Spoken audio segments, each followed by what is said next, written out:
Myth busting! I'm talking this week about myths and the ones that we still believe in today. Every video that I'm going to be showing you is something that the world still believes in right now. You only use 10% of your brain. Myth! You may know that already, but here's the story. It starts in 1899 with a hottie named William James, a psychologist, and he said, "We're only using a small part of our physical and mental resources. That's it."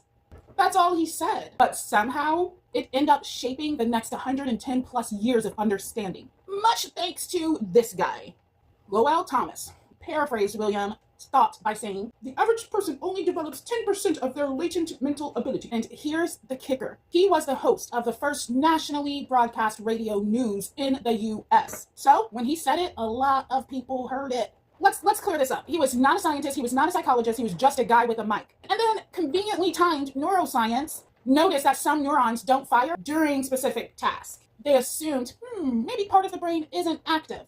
Then comes the 1970s and 80s. This is almost 100 years later, you guys. The quote actually came back in self-help books, sci-fi movies, magazines, motivational posters. Imagine what we could do with 100% of our brain.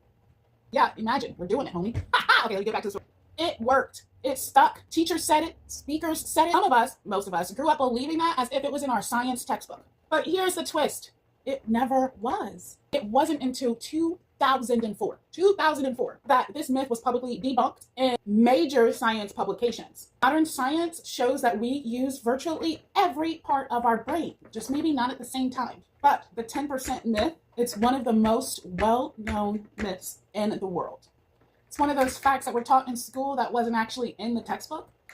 And that's it. That's the first myth of the week. This is OWCW. Let's have more of us with us here today than we did yesterday.